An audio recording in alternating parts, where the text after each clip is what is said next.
जिस टेस्ट का इंतजार था सुभान भाई वो आ गया। रावलपिंडी का मुकाम, पहला दिन और पहला मैच और पहली इनिंग, वो भी किसकी? पाकिस्तान की। उसी में बात करेंगे। जी हाँ, बांग्लादेश और पाकिस्तान के दरमियान पहला टेस्ट और पहली इनिंग आज खेली गई रावलपिंडी के ग्राउंड में।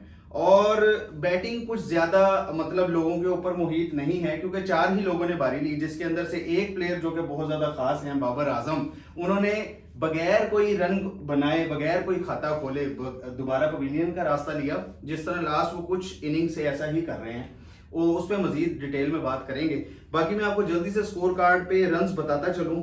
अब्दुल्ला शफीक कुछ ज्यादा अच्छा ना कर पाए, क्योंकि बहुत ही अच्छा कैच लिया बांग्लादेश के जाकिर नाम के एक फील्डर ने। उन्होंने बहुत अच्छा कैच लिया स्लिप से। उसके बाद दूसरा ही टेस्ट था साइम अयूब का और उन्होंने 50 रन स्कोर किए। Well done Saim. और उसके बाद अगर बात करें कप्तान शान मसूद की, तो वो भी इतना ज्यादा इंप्रेसिव नहीं रहे और थोड़ी सी हार्ड लक रही। एक आउट जो कि कंट्रोवर्शियल है, सुभान भाई इस पे डिटेल में बात करेंगे बाद में। और अगर बात करें रिजवान की बैटिंग की और हमारे नए वाइस कप्तान सौ शकील की, तो उन्होंने बहुत अच्छी बैटिंग की। अभी तक पाकिस्तान एक डिसेंट स्कोर बनाने में कामयाब हो चुका है, 158 फॉर 4। और सुभान भाई आज का टेस्ट जो खेला गया, पहले तो मैं इसके अंदर थोड़ी सी ये चीज मतलब ऐड ऑन करना चाहूंगा कि जिस तरह की क्रिकेट हम देखना चाहते हैं और हमारे जितने भी स्पेक्टेटर हैं पूरे पाकिस्तान में, उस तरह की क्रिकेट तो पाकिस्तान नहीं खेल रहा। नहीं, आज तो खेला नहीं मतलब उस तरह से तेज क्रिकेट, जिस तरह की वो पिच थी, क्या पिच मुख्तलिफ था, डिफिकल्ट था, डेंजरस था।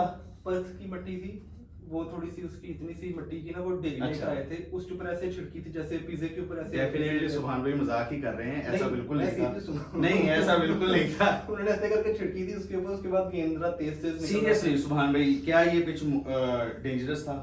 देखिए, बारिश की वजह से थोड़ा सा वेट आउटफील्ड था और उस कंडीशंस के अंदर विकेट में थोड़ी सी नमी होती है जब भी बारिश होती है, तो ये कोई बड़ी चीज नहीं है। लेकिन उनका मेन स्ट्राइकर तस्कीन अहमद जख्मी हो चुका था और वो मैच नहीं खेल रहा, तो उसकी गैर मौजूदगी के अंदर ये पार्ट टाइमर है, यानी ठीक है रेगुलर है लेकिन मीडियम पेसर्स हैं। 130 बड़ी मुश्किल से 130 बिल्कुल ऐसे ही है। और वहां पर उन्होंने इस तरह के हमारे एक्सपीरियंस बैट्समैन अब्दुल्ला शफीक कोई नॉर्मल बैट्समैन नहीं है, ऑर्डिनरी बैट्समैन नहीं है, तगड़ा बैट्समैन है, उसको उन्होंने ट्रैप किया। फिर Shan Masood technique wise, sorry interrupt कर रहा हूं, टेक्निक वाइज वो मुझे बाबर आजम से भी ज्यादा सॉलिड लगते हैं। और उसके बारे में जस्टिन लैंगर ने, और लास्ट सीरीज जब पाकिस्तान ऑस्ट्रेलिया में खेल रहा था, पिछले साल की बात है, उसके बारे में लैंगर ने और हेडन ने कहा था कि इसकी टेक्निक, इवन रिकी पॉन्टिंग मेरे फेवरेट कैप्टन है और फेवरेट बैट्समैन है, उन्होंने ये कहा था कि इसकी टेक्निक बाबर आजम से बहुत बेहतर है, ये बाबर आजम से बड़ा प्लेयर है, आप लोग बाबर आजम को ओवररेट कर रहे हैं। अब यहाँ तक की बातें ऑस्ट्रेलियंस ने की हैं। टेक्निक वाइज वो प्लेयर बहुत अच्छा है, वो बहुत अच्छा है, उसको बहुत अच्छा हुआ। और नहीं, कैच भी वो बहुत ही अच्छा था। अगर आप उस कैच को निकाल के देखें, आप हाइलाइट्स देखें, मेरा ख्याल है आपने उनका आउट होते हुए नहीं ये टीम इवेंट है और इसमें अगर बॉलर बॉल अच्छी करता है और उस पे वो एक चांस क्रिएट करता है और फील्डर अगर आपका साथ नहीं देगा, तो वो बॉलर जितने मर्जी चांस क्रिएट करवा दे वो बेकार है। फील्डर ने अपनी एफर्ट करनी है, फिर ये एक टीम बनती है। ये जो 11 खिलाड़ी हैं, ये इस वक्त 1 यूनिट खेल रहे होते हैं। स्लिप में कोई बंदा खड़ा है, जहां पे भी खड़ा है उसके पास एक अपॉर्चुनिटी आई है, उसका काम ही यही है कि उसने हाफ चांस को फुल में कन्वर्ट करना है। बिल्कुल। तो अब्दुल्ला के साथ भी यही हुआ, हाफ चांस को फुल में कन्वर्ट किया गया, आउट हो गए। अब रह गई बात कि शान मसूद के साथ क्या हुआ। शान मसूद एक जेन्युइन बैट्समैन है, कप्तान है पाकिस्तान की टीम का, बॉल अच्छे हो रहे थे वहां पे वो बॉल को थोड़ा सा मिसजज कर गया। आउट था या नहीं था एक डिबेट है, थर्ड अंपायर ने देखा स्निको पे आ गया, आउट दे दिया, वहां पे कुछ नहीं किया। मगर जितना भी मतलब मैंने उस आउट को ऑब्जर्व किया है, ज्यादा चांसेस यही थे कि वो बॉल पैड को छू कर गई है, ना कि बैट को। देखें, थर्ड अंपायर भी न्यूट्रल था, ऑन फील्ड अंपायर भी दोनों न्यूट्रल थे, इनमें कोई एक भी पाकिस्तानी अंपायर नहीं है। एक चीज तो ये आप क्लियर कर लें कि जो गोरे हैं उनका जो एनालिसिस का तरीका है और जो हम उन्हें टेक्नोलॉजी प्रोवाइड कर रहे हैं, वो उसके मुताबिक कंक्लूसिव एविडेंस होने पे आउट देते हैं या नॉट आउट देते हैं। ऑन फील्ड अंपायर ने नॉट आउट दे दिया था। अब ऑन फील्ड अंपायर के डिसीजन को ओवरटर्न करने के लिए 2 चीजें बड़ी इंपॉर्टेंट है।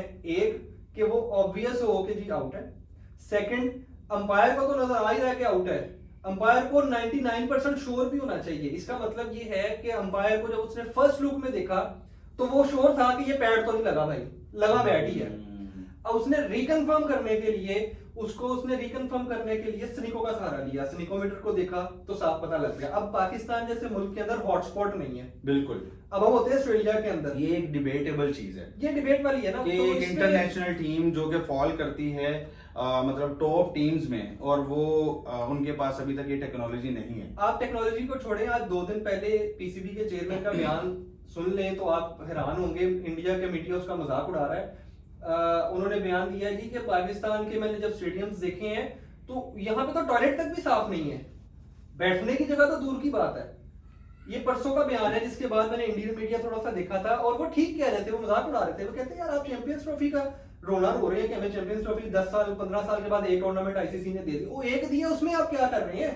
मगर नहीं, इंफ्रास्ट्रक्चर तैयार कर तो रहे हैं, अब कर रहे हैं ना, कि पहली दफा देखें क्रिकेट खेलनी शुरू नहीं, की है। देखें मेरी बात सुने, इसके अंदर मैं थोड़ा सा इसको एड ऑन ये करना चाहूंगा कि पाकिस्तान के साथ जिस तरह से हुआ, मतलब माजी में पाकिस्तान की क्रिकेट अब बहाल हुई है, इंटरनेशनल टीमें अब आना शुरू हुई हैं, उस तरह से मतलब उसको ये नहीं कहा जा सकता नहीं, कि मैं आपसे इख्तिलाफ करता हूँ। देखिए 2020 से टीमें पाकिस्तान आ रही हैं, 2016 में जिम्बाब्वे ने मगर सुभान भाई जिस जिस तरह का एक इंटरनेशनल लेवल एक जो टूर्नामेंट है वो पाकिस्तान को बहुत अरसे बाद मिला है। और ठीक है। मैं अगर पाकिस्तान जैसी कंट्री में जहां पर बहुत ही ज्यादा स्लो काम होता है, सॉरी जिसको बुरा लगे लगता रहे, मगर इस टूर्नामेंट के लिए कुछ हलचल हो रही है और ये कुछ ना कुछ मतलब उसमें कर रहे हैं, तो मेरा ख्याल है कि मोहसिन नकवी साहब को इसकी दाद देनी चाहिए। इसकी दाद बनती है। मैं आपसे ये कहना चाह रहा हूँ कि मोहसिन नकवी साहब इस फील्ड के स्पेशलिस्ट नहीं है। अगर उनको ये एहसास हो गया कि यार ये स्टेडियम की हालत अच्छी नहीं है, तो जो पहले चेयरमैन आते रहे हैं वो अंधे थे, वो गूंगे थे। देखें उनकी अब बात बात ना ये करें, है- हमारे देखें इस पाकिस्तानी टीम को लेके, चेयरमैन को लेके कुछ माजी में हमारी बहुत ज्यादा इस तरह के मामलात रहे कि कुछ अरसे बाद ये चेयरमैन किसी को मतलब प्रॉपर टाइम ही नहीं मिला। देखें मैं ये भी इसका भी अभी मैं- अगर आज हमारा अभी- इख्तिलाफ चल रहा है। नहीं, मैं अभी लड़ाई है। अभी अगर इस हुकूमत जो हमारी इस टाइम हुकूमत है मुल्क पाकिस्तान के, आई डोंट नो आप किसके सपोर्टर हैं, मैं नाम नहीं लूंगा, मगर अभी जिस तरह उन्होंने मोहसिन नकवी को ये दिया है और उनके अभी तक जितने भी इनिशिएटिव हैं बहुत अच्छे इनिशिएटिव। मैं उनके किसी भी इनिशिएटिव के अगेंस्ट नहीं जा रहा। मैं आपसे सिर्फ ये बात करना चाह रहा हूँ, क्या क्रिकेट हमने पहली दफा खेलनी शुरू की है? नहीं, ये तो ऐसा तो नहीं है। ठीक है, क्या पहली दफा पाकिस्तान में कोई इंटरनेशनल टीम आई है? नहीं। बात यह है कि जो पिछले चेयरमैन गुजरे हैं वो वहां पे थे 2 महीने के लिए या वो 1 दिन के लिए थे। ये जो स्टेडियम तामीर करना और सहूलियात प्रोवाइड करना चेयरमैन का काम है। चेयरमैन ने सिर्फ ऑर्डर लगाना है। जो नीचे एडमिनिस्ट्रेशन है जो सालों से बैठी हुई है, जिसने इंप्लीमेंट करवाना है, उनका कसूर है। आपने उनमें से कितने बंदे रिमूव किए हैं? आपने उनमें से कितने बंदे कॉम्पिटेंट वहां पे लगाए हैं? आपने उनमें से कितने बंदों को बजट एलोकेट किए हैं? आपको एक चीज जान के खुशी होगी, क्योंकि मैं फाइनेंस का बंदा हूं, मैं एक चीज आपके इल्म में ले आता हूं जी। पीसीबी पाकिस्तान का सबसे ज्यादा पैसा कमाने वाला इदारा है। बिल्कुल, इसमें कोई शक नहीं। ऑटोनोमस इदारा है। पाकिस्तान का सबसे ज्यादा पैसा कमाने वाला इदारा पीसीबी है। सबसे ज्यादा हाईएस्ट पेड सैलरीज पीसीबी के एम्प्लॉइज की है, और उसमें सबसे ज्यादा highest paid employees second number पे ओवरऑल अराउंड द वर्ल्ड, जहां पे India, Australia, England, south Africa, New Zealand मौजूद हैं। वहां पे पाकिस्तान इंडिया के बाद सेकंड हाईएस्ट पेड सैलरी वाला मुल्क है पीसीबी। ऐसे इनकशाफात सिर्फ सुभान भाई कर सकते हैं, क्योंकि इनका बहुत ज्यादा डीप एनालिसिस है। खैर, इस पे हम बाद में आते हैं।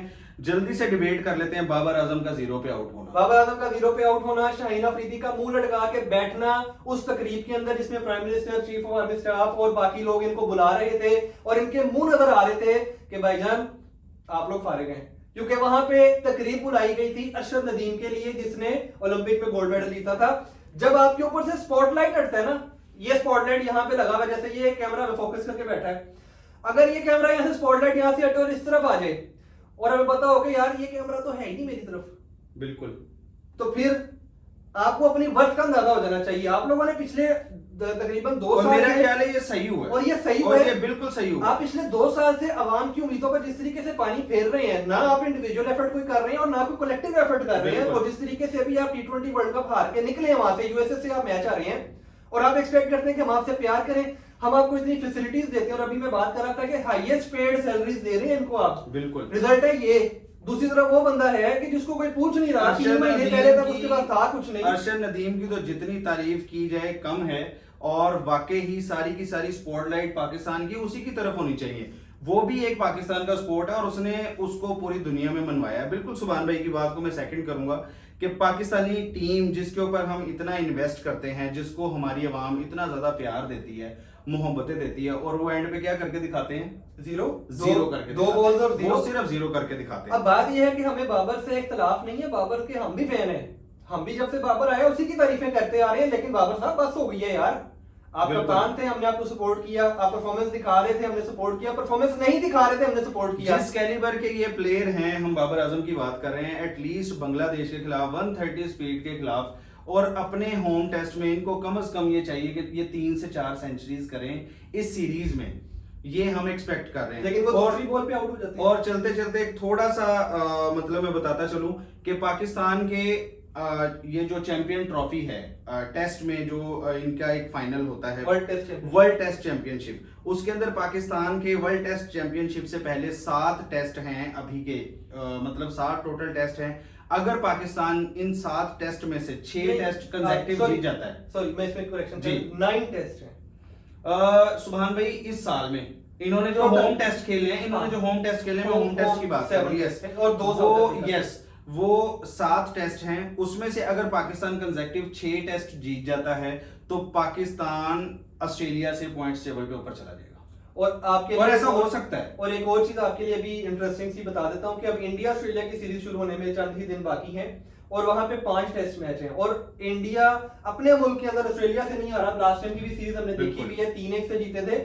इस दफा भी मुझे लग रहा है कि वो 3-1 या 3-0 से सीरीज विन कर सकते हैं। 5 टेस्ट हैं, तो अगर वो जब मैच जीतेंगे तो उनके पॉइंट्स का भी असर ऑस्ट्रेलिया को पड़ेगा, उनके पॉइंट्स नीचे आएंगे। हमारी यही एक्सपेक्टेशन रहेगी कि पाकिस्तान ना सिर्फ बांग्लादेश को हराए, ये सीरीज जरूर हराए इंशाल्लाह, और इंग्लैंड को भी हराए, क्योंकि अगर हिंदुस्तान जैसी टीम अपने मुल्क में ऑस्ट्रेलिया जैसी टीम को मतलब बार बार हरा सकती है और अपनी एक धाक बिठा सकती है, तो मेरा ख्याल है पाकिस्तान की भी बड़ी रिच हिस्ट्री है अपने मुल्क में, तो पाकिस्तान क्यों नहीं हरा सकता, बांग्लादेश को क्यों नहीं हरा सकता, और इंग्लैंड को क्यों नहीं हरा सकता। आज की बैटिंग के बाद तो डर ही लग रहा है। खैर, अब शान मसूद पे एक रियल जो वो बचे हुए थे, मतलब वो काफी अरसे से कप्तान बने हुए थे, और अभी उनके ऊपर एक रियल चैलेंज आ पड़ा है। अब देखते हैं Shan Masood as a captain क्या करते हैं और सऊद शकील क्या करते हैं। फिलहाल तो उन्होंने बहुत अच्छा खेला। आज के शो में सुभान भाई इतना ही, और गूगली क्रिक के साथ जुड़े रहिए और ज्यादा से ज्यादा लाइक कीजिए, सब्सक्राइब कीजिए। इंशाल्लाह टेस्ट मैच को भी कवर करेंगे और आगे पाकिस्तान की सीरीज को भी कवर और करेंगे। मेरा चैनल सुभान Ghani O2 observation and opinions के नाम से फॉलो कीजिए, सब्सक्राइब कीजिए, लाइक कीजिए, शेयर कीजिए, और हमें सुनते रहिए। जो चीजें हम डिस्कस करेंगे मेरा ख्याल है दुनिया में कहीं सुनने को नहीं मिलेंगी। अल्लाह ने